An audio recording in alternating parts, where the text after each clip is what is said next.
Sekarang kita masuk ke modul 4, yaitu routing policy. Masih ingat dengan diagram ini?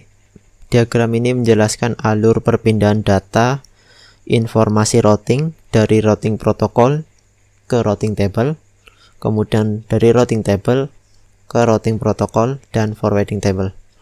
Jadi routing policy itu dia adalah fitur yang fungsinya untuk mengatur dan atau modifikasi alur perpindahan informasi routing tersebut. Di routing fundamental sudah pernah saya singgung terkait import dan export di diagram ini ya.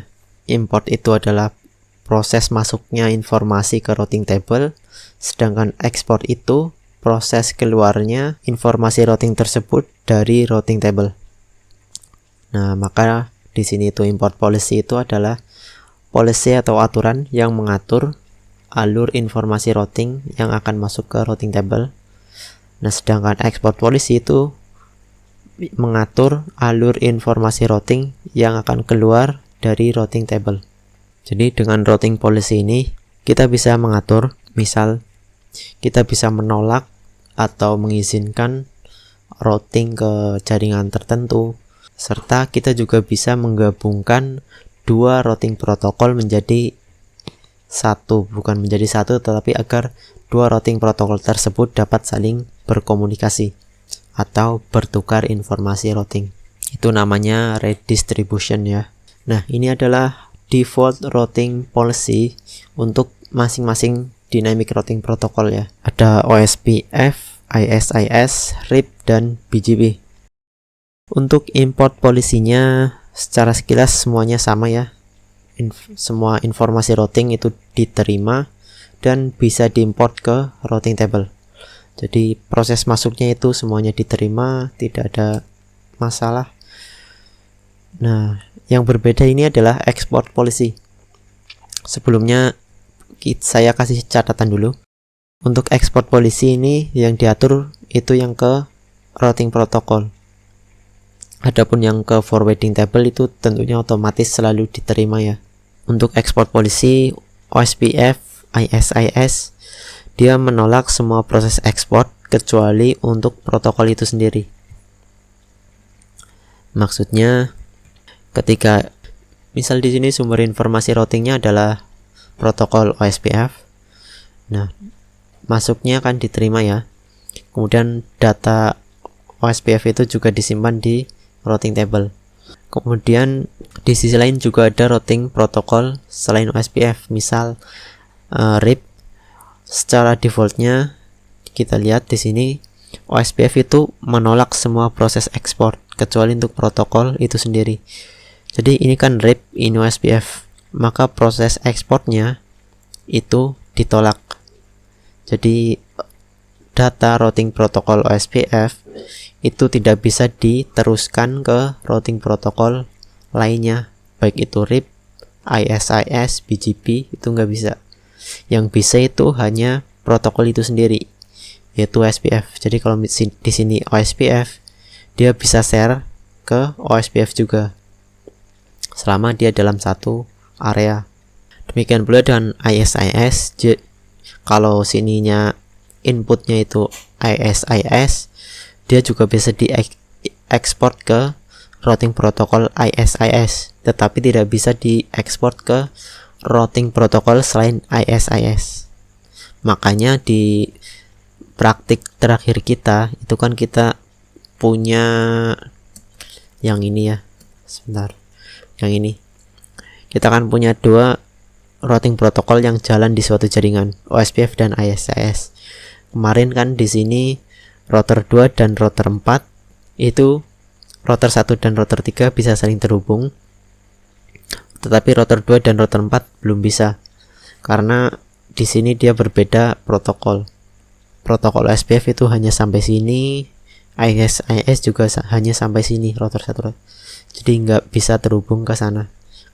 Nah, itu terjadi karena defaultnya routing protokol OSPF dan ISIS itu tidak menerima ekspor ke protokol selain protokol itu sendiri. Oke. Untuk BGP dia mengizinkan semua proses ekspor ke semua BGP routing ya, asalkan dia aktif. Nah, yang berbeda di sini adalah RIP ya. RIP itu dia menolak semua proses ekspor termasuk ke protokol itu sendiri. Jadi kalau misal di sini RIP kemudian akan ekspor ke RIP itu nggak bisa.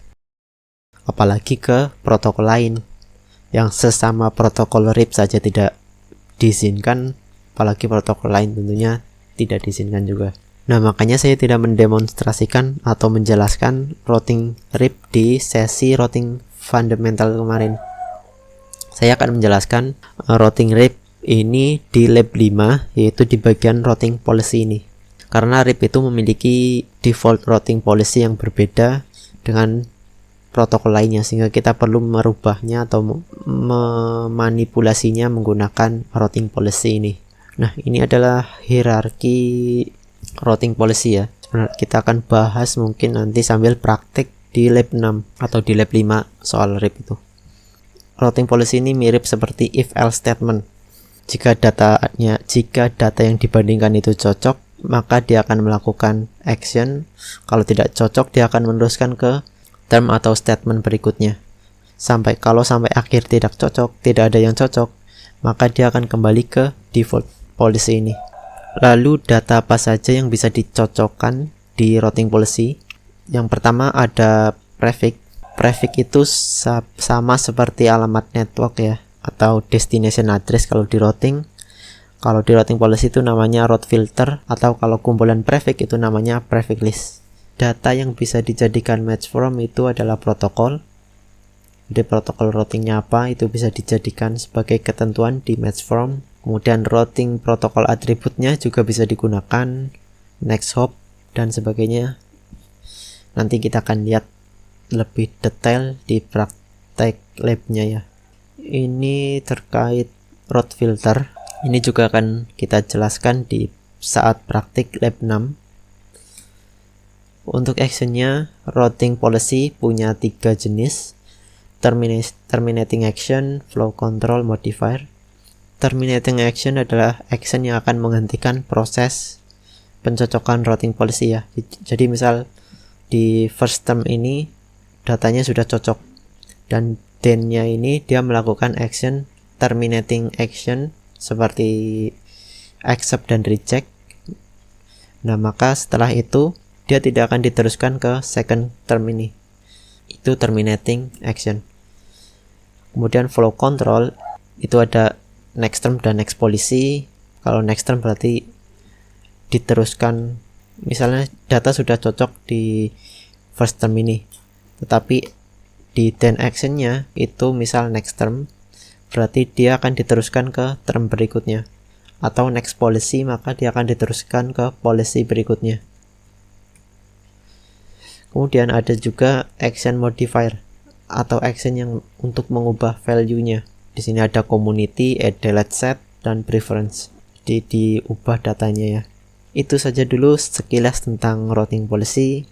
Di video berikutnya kita akan coba praktik menerapkan routing policy sekaligus demonstrasi konfigurasi routing RIP ya.